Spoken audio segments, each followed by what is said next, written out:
as I've discussed, the two needles share yarn but not stitches. These 12 stitches stay on this needle. That's where they live. On the other side, those 12 stitches stay on this needle. That is their home, okay? They're neighbors who keep to themselves, although they do share yarn. You could pretend this neighbor works at night and has the yarn during the day. The other neighbor works during the day and has the yarn at night, something like that. So the yarn goes round and round, the stitches stay on each needle. Each needle knits the stitches it has. Obviously, this is the next needle because the yarn is in place for it. It is the end of that one, is the beginning of that one. Therefore, this one's going to go next. Now, let's say, I forgot what I'm teaching here. I must look at my little paper over there. Okay, so you share yarn but not stitches. So you share yarn but not stitches, and that's the rule, okay? So this needle knits its own stitches and so on.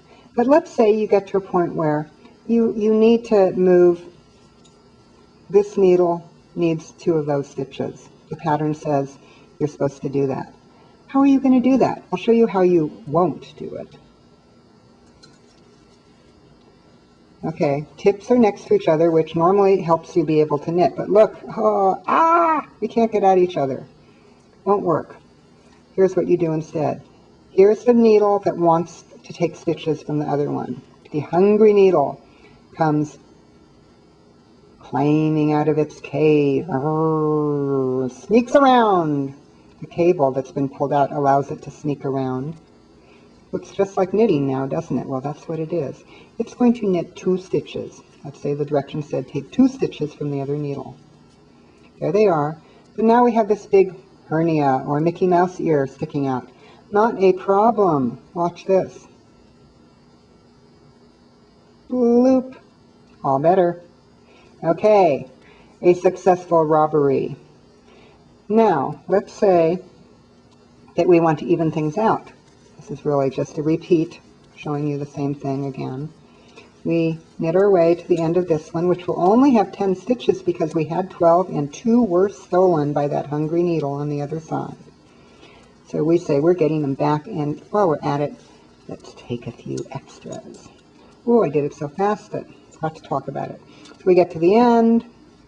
Let's go ahead and put it in butter position, and it wants to take stitches from here. Okay, so let's do this. Can we take them yet? No. You got to get the other stitches tip there so we can get at them. So here it is. The this needle here has snuck out, got out a loop. It's going to take 1, 2, 3. Aha! It is ahead now. Boop. 13 stitches there, 11 here. Okay, let's knit to the end of this needle, and I'll show you one other thing you'll sometimes have to do.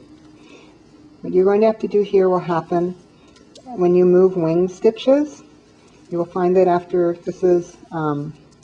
you've done your heel turn and you're ready to do the base of the heel or the back of the heel, you will find that you are asked to move some stitches from here over there. The one that has the yarn is going to get moved over there. Let's see how to do that. Let's pull out the stitch that's going to take them so it can get at them. Let it take them. Doesn't matter that we're working with the left side facing us. Let's say it takes 3. Let's give it 4. Why not? Give it 4. But now look what's happened. There they are.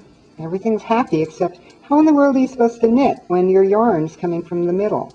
Well, think back on your rule. Every needle knits the stitches it has. So this needle is responsible for all these stitches that it has. Let's do this. Think about it. You've got to get the tips where the yarn is. So, with the other tip of the same needle,